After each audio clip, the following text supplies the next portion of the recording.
United States Capitol switchboard. Please say the name of the senator or representative that you are trying to reach, or say I'm not sure. Brad Winstrip, Ohio. Confirming, that was representative? Brad Winstrip. Did I get that right? Yes. Please hold while I connect your call. Other than it says representative. Congressman Winstrip's office. This is Christopher. How can I help you? Hey, Christopher, how are you today? I'm doing well, sir. How about yourself? Not so good. Is Charles around? I am not going to lie, sir. You missed him by about 45 seconds. He just stepped out of the office. Well, that's okay, Christopher. You're the lucky one. What can I do for you today, sir? Well, I'm calling in because first of all, I want to know if Brad got the message that he needs to get up and get with Dewiney and send some real help down to create a border down there. Yeah, we have relayed your concerns. I relayed them a few weeks ago when I was speaking to you, and I believe Charles has done that as well. Okay, yeah. Well, we have another problem here with Donald Trump being persecuted and all that by this wannabe so-called Q-tip ball bag of they're calling him a judge, and calling that dude a judge is like calling an apple a stone or something. I mean, it doesn't make any sense. Are you referring to the guy who has that goofy smile on his face? Yeah, the idiot that they got pictures of, no shirt on, and thinks he's a bodybuilder, and he's like 90 years old, and he ought to cover. Yeah. I'm with you now, sir. He needs to cover that wrinkled shit up. Ain't nobody wants to see that nastiness. You know what I mean?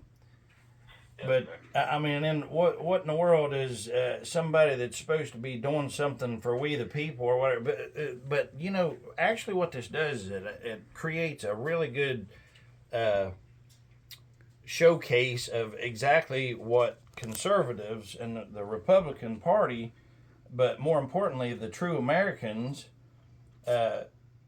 are against, is this kind of nasty, vulgar, stupid behavior. And it's like everything stupid is being allowed. And the reason why that they've discovered that they can push us around like that is because we're not the kind that like to steamroll or push people or whatever. If they want to call themselves a Twinkie, so be it.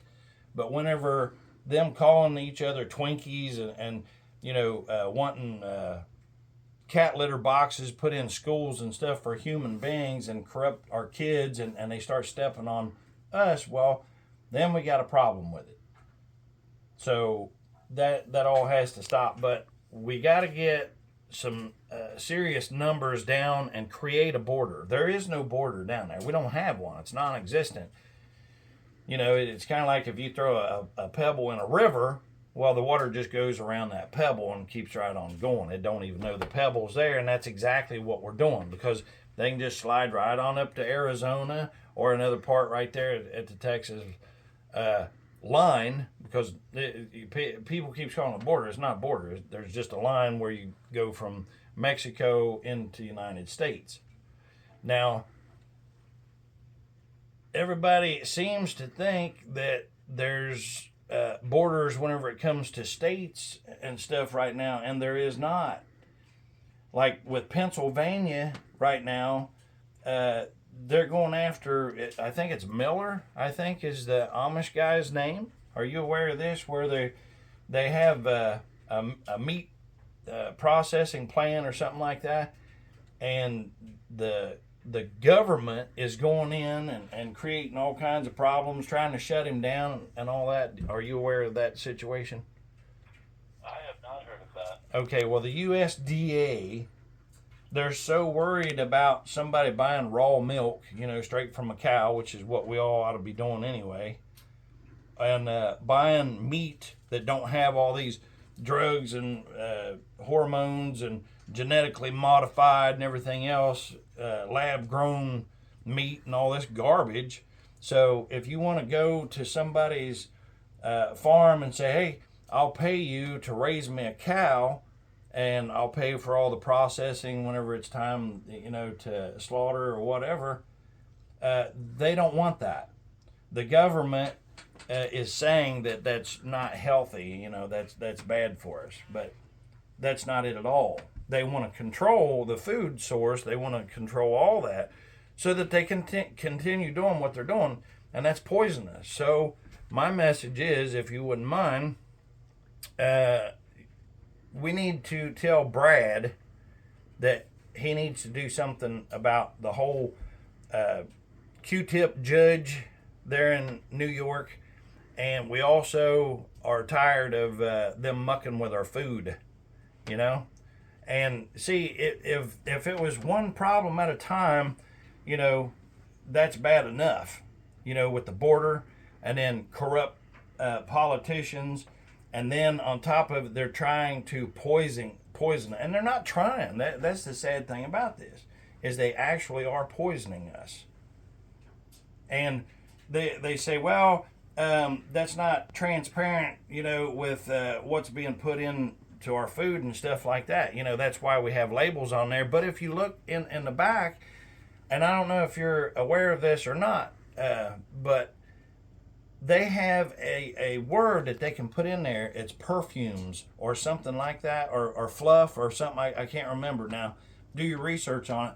But that's a word that they put in there so that they can put in whatever they want to, and we don't know what it is. So how does that make sense that they're trying to shut down a place who is doing business directly with the consumer, and they make a private contract? It's like, hey, raise this cow for me, and they know exactly what's all in it. But then the government, the beast, comes along, roots its nose in there, and says, well, we don't know what's in there, and the people need to know what's in there. But that's the entire reason why that they actually do it that way, is because they know exactly what they're buying. You see what I mean? Yeah. And this is a lot. I mean, it's a lot. I mean, this is just a few things, but there's so much stuff and I really need Brad to get on the ball and stop talking about China. We know China man bad. We know that. China bad. If they're not American, Chinese or whatever, I mean, genuinely here and loyal to America, then it is China bad. Because this is absolutely, it's going to stop. It has to stop. And it's going to stop from the simplest things that's not simple at all. And one of the things that I'm talking about is I don't like whenever people call representatives or presidents leaders. They're not leaders. They're representatives. I push that strongly because words have a lot of power, no matter what anybody says. It's like sticks and stones may break my bones, but words will never hurt me. That's absolutely insanely untrue. I don't know who started that, but that's garbage. That's somebody who wanted to say, well, I don't really want to do anything about that problem. So instead of me helping you go and figure out why somebody's calling you a name, I think I'll just tell you, just ignore it and walk away so I don't have to do anything. That's the simplest, easiest way to fix anything, is by ignoring it. But we can't ignore this stuff now. And I can tell by the tone of your voice that you agree with me, and I so appreciate that. Like my buddy Charles. Are you still with me? Yes, sir. Just making sure I get it all down for you. You're right. Okay. Well, good. So what is our... I got a question for you. Chris, right? Yes, sir. Chris, how is it, or what determines what Brad Winstrip is going to be working on? Would you be able to be a little bit more like what Paul's focusing on, stuff like that? Yeah, well, like for instance, like if I call up and I say, hey, I don't like the way that cars are having to be put through the process that they're having to be put through because right now, the way that it stands, no kidding. You know why you see all these great big trucks running around? Because I don't know about you all, and if you got a big truck, that's great. I don't blame you at all. They're awesome, some of them. But they literally have way fewer restrictions on how to build a great big monster vehicle versus if you have a small vehicle. So the smaller that your truck is, the more stipulations and rules and stuff that's put on that truck, and that's a fact. So you would think that the bigger that the truck is, that it would still have to, but no, and that's how they can sell the trucks, the bigger ones and stuff, cheaper than the smaller ones. It's just easier for them to do. So what do? They promote their big trucks. You see what I'm saying? So if I call in about that, and Brad is somehow wanting to convince people that China's bad, we already know that. So how do we get him to move his attention over on stuff that we genuinely care about, which is our food, and creating a border, things like this? Well, I would say the congressman can focus on more than one issue at once. He can. I agree. Like to say that we should be able to walk and chew gum at the same time. We should be able to secure our border as well as deter aggression from China at the same time. You know what I mean? Like they shouldn't have to be mutually exclusive. Another issue that's important to our constituents, he certainly would be taking a look at and working on. Absolutely. Yeah, well, we don't have a border. We have to create one. I mean, ultimately, that's what Greg Abbott is doing. He's actually creating a border in a few places, because it's kind of a block, because at least then it hinders them to where at least then they have to go around the little bit of a blockage or whatever, which is not that big of a deal. And we need to get TikTok out of the United States. That's owned by, what is that, ByteDance? ByteDance owns TikTok. And so many people come up to me and they'll say, yeah, I seen something on TikTok. Don't do TikTok. You're promoting China whenever you do that. So is he working on anything right now? I really hate to ask questions because then, sometimes they'll say, well, you got to go check out, which I've already done that. And I don't see that he's working on stuff that's really meaningful to me, such as, now I know that he's doing something about preventative of COVID or something in the future, and I can't talk too much there or whatever because they like to take down my videos anytime that I try to tell what's actually in the prevention of that. So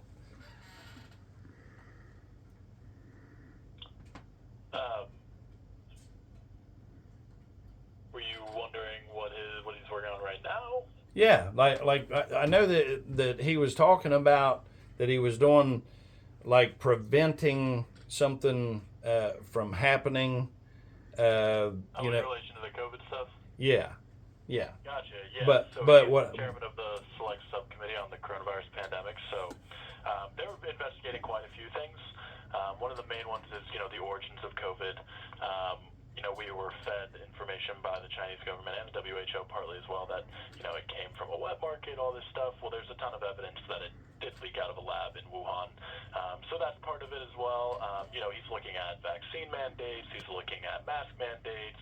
They've held hearings on the protocols surrounding the COVID protocols in our school systems, and the just ridiculous shutdowns that some of these districts had to deal with, and really put our kids incredibly far behind in terms of their learning.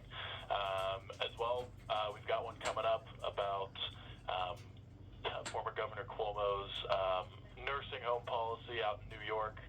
They've been investigating that. He's been working very closely with Representative Maliotakis, who is from New York and on the Select Subcommittee as well. And trying to think if I've missed anything. Well, that was pretty good, Chris. I appreciate that. That's good stuff. Don't get me wrong, but it's kind of like, do you want to know who shot at you last week or who's shooting at you now? You see what I'm saying here? I'd like for him to be more dedicated towards No, not I'd like him to be. I want him to actually do this. He needs to be focused more on what to do right now. Like I'd be all over making old Dwayne up there, who's nothing but a damn Democrat or whatever. He needs to stay on him and make him do whatever that he has to do to get more of some help down to Abbott, down in or Arizona. I mean, I keep saying Texas because Abbott's the one that stood up the first there, and actually, and we got to do something more serious than sending 18 troopers or whatever. Did you see where?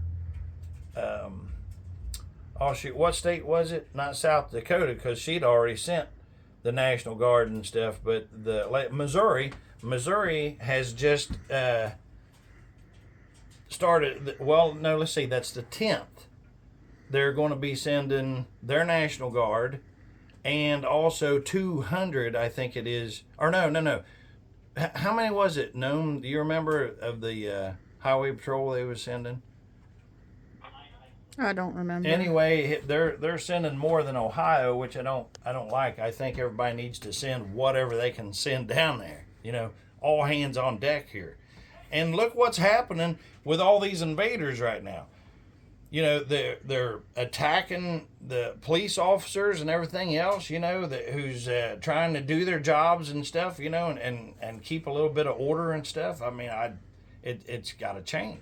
Something has to be done seriously. And I don't know why that Brad's taking the weekends and holidays and stuff off, because I think everybody needs to be in this full time right now until after I know that I feel safe at nighttime, because I'm not safe. Nobody's safe. Unless you're an invader, and then you already know about the $10,000 gift card they're handing them, right? That's insane. That's insane. So literally what they're doing is they're paying for a vote. They're paying for a vote. You have California, New York, and all of them where all these people are bailing, and I'm talking about Americans, are leaving the states. Their numbers are dropping, so their seats on the... Help me out here, Chris. What is it? What seats is it that they lose? Because you're... based on population? Yeah, but your population or whatever, it gives you more seats in, what is that? The House of Representatives. The House, yeah, there you go. So what they're doing is they're using the invaders to say, hey, we've got plenty, and they're trying to keep the seats that they're losing, you know. And they already know how they're going to vote, because if you watch on TV, on the internet, anywhere that you look, they'll ask them, they'll say, well, what do you think about Trump? Oh, Trump, no good, no good. Well, what do you think about Biden? Oh, he's got a big heart. Yeah, buddy, we're going to vote for Biden, you know. So, one more thing I'm going to hit you with here. Yes, sir.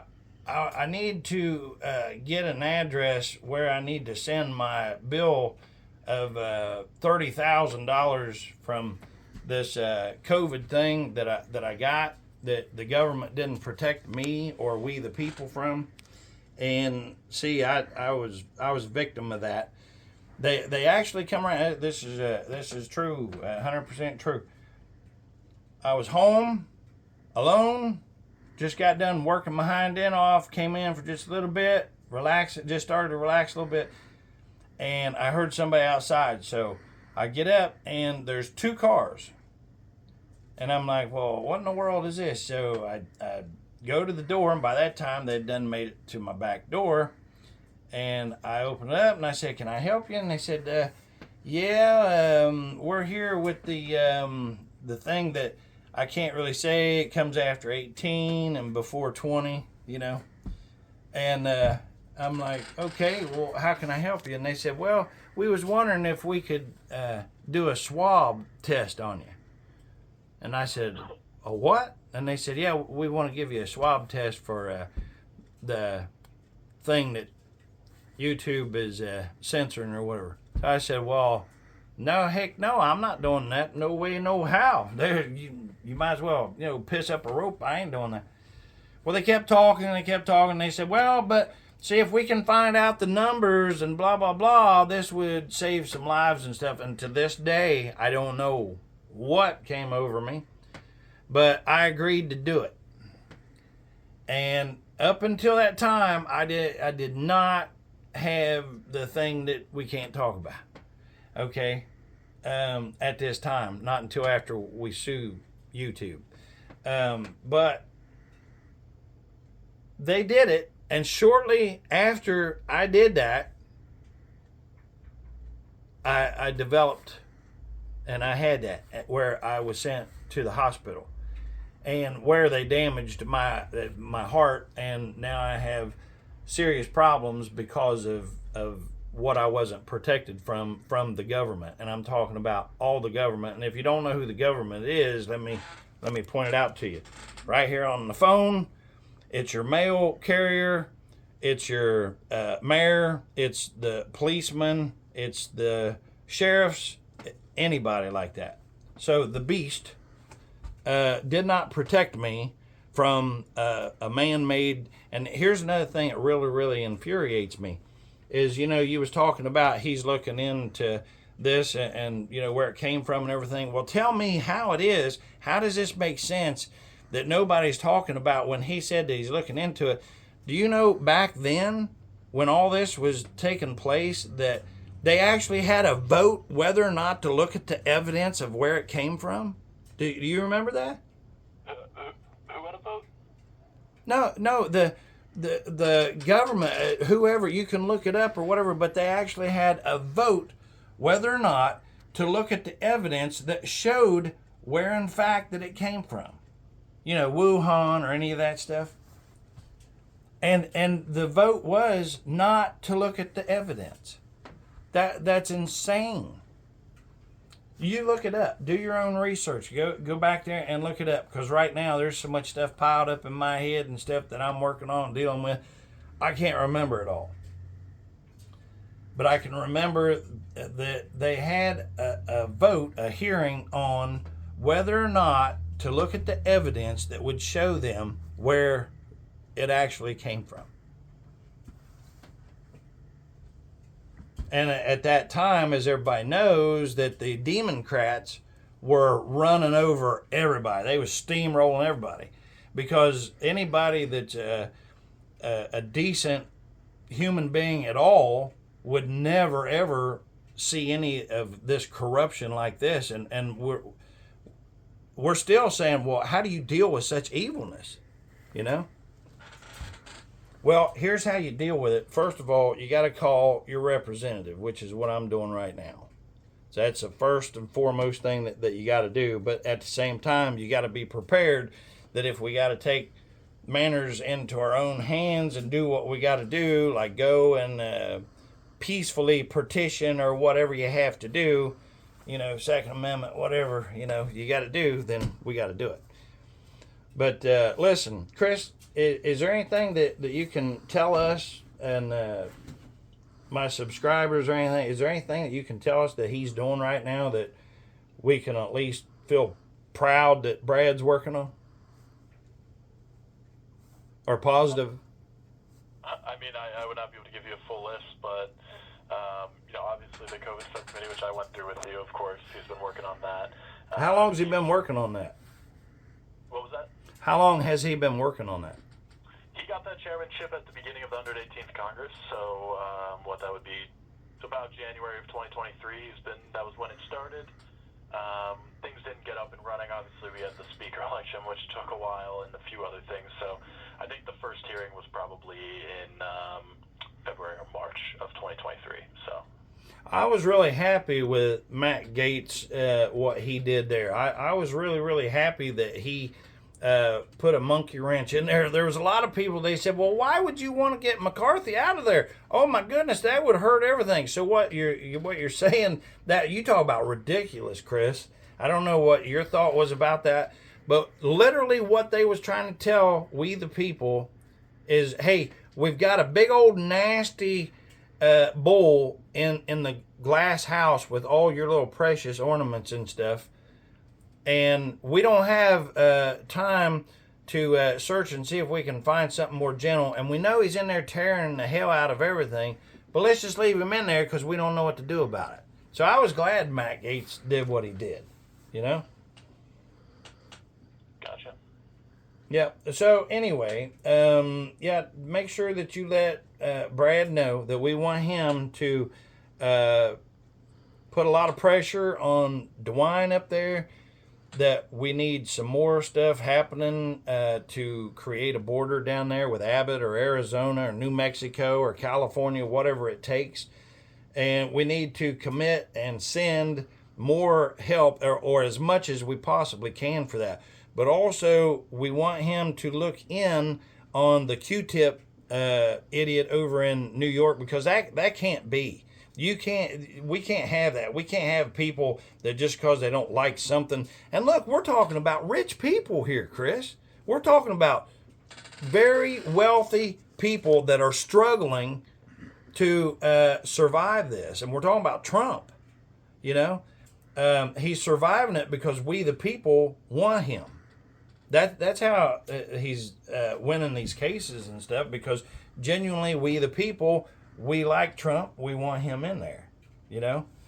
He's not God or anything like that, but he is who we chose. And whenever they did this whole switchy thing in 2020, you know, that was just a blatant piss in our face, you know. So we, the people, have a lot of payback to give, you know. And it's coming. It's coming. It's already happening now. They see it, but our time's running out, or their time's running out, because the election's coming up. And what is it, Chris? Like 10 months or something like that? Yep, November this year. Yeah, so they're getting more and more desperate. And I honestly believe, like what Tucker Carlson said, and somebody, Bono, whatever his name was, that I do believe that they're going to try to assassinate Trump. I believe that wholeheartedly. They're going to do something, because look at what they've already been trying to do, you know. Anything that they can to stifle we, the people, and get what they want. Oh, and another thing I'd like to put in there is tell Brad that we want him to put something. I don't know if he's got to create a bill. I don't know if he can go and do speaking on it or something like that. But we want Trump to have 2 consecutive terms uninterrupted. So once we get him back in there, we want him to have 2 terms in there, because this here is a special event that happened in history. And if you look back, who was it? Teddy Roosevelt, I think, was one served 3 terms, and who was the other one? It was FDR. Oh, look at you. Yeah, FDR, absolutely. So they both of them served 3 terms. And Trump, once he got in there, he had his first run at it. And by the time he figured out what buttons to push and what levers to pull, and really, really had this country really, really, you know, starting to, because he was learning also. But I believe wholeheartedly that he more than deserves, especially his family, man, after everything that they've been put through. But it's not just his family. I mean, what about our family? We, the people, you know? We're in it just the same as what he is, you know? Thank goodness that he had enough money that he could fight the money, which is another big problem that we got to solve. We shouldn't be electing people and everything because they have a lot of money to keep putting their name in front of our face and stuff. You know, it needs to be a more equal playing field when somebody wants to run for any office. Mayor, governor, it doesn't make any difference. But the way that it stands, the more money that you got, the more probable you are to be put in for whatever position that you're running for. But with that being said, definitely get Brad and tell him that we'd like him to get some of this taken care of for us. Yes, sir. I'd be happy to pass your messages along. All right. Hey, I appreciate it, brother. God bless y'all. Thank you, sir. Have a good one. Yep, you too. All right. Well, I'm going to tell you, my brain is absolutely smoking with all the information and stuff that I want to tell these people whenever I'm talking to them, and I get so aggravated at when something is common sense and then somebody goes against common sense. It never will set right with me. I mean, all of the people who have been lost now because of something that should have never ever been created, you know. And we've just got too much government. There's way too much government. Like, nobody knows what the next guy is supposed to be doing, and they recognize that. So until we can get us something put together, real quick, I'm gonna reiterate this here that I was talking about with the, with the police. Who is it that puts police officers in your town to help you? The public servants or whatever, because they all have big old chips on their shoulders and stuff, and you can't really look at them and say, well, if I need help, they're there to serve or protect, because we don't feel that way. But who is it that's putting our police in our hometowns? Like, if you elect so-and-so that you grew up with or whatever, and then you find out he says, hey, I'm running for mayor, vote for me. And then you're like, okay, well, now he's mayor. Now he appoints him a service director. And I don't know this. If somebody knows this or whatever, and I'll look into it too, but, shout something back at me in the comments there or something. But, service director usually helps the mayor to pick a police chief for your town. So what qualifications do they have for doing that? You see what I mean? And then if you find your cousin Eddie and you say, hey, we're going to make you police chief, we know that you've been doing nothing but selling drugs up until now, but here's you a couple $100,000 or whatever it is a year to be police chief, whatever it is, I don't know. And now you hand them a gun and a badge and everything else. Now Eddie, who doesn't know his ass from a hole in the ground and could care less, now he puts on the power of the people. And, it just is insane. We've got to change this. You got to have somebody who actually understands, the Constitution and interactions with people. And there's got to be I know there's a better way. But anyway, listen, God bless America. God bless you and yours. We're praying for you. Thanks for praying for us. Call your representative. Phone number 202-224-3121. Call them up and tell them that we want something done. Whatever it is, if you need more health care or better health care or whatever it is, but right now it should be on getting all these invaders out of here, because something's coming down the pike, people. Better be prepared. So anyway, love you, Lord. Love you, boss. Peace out.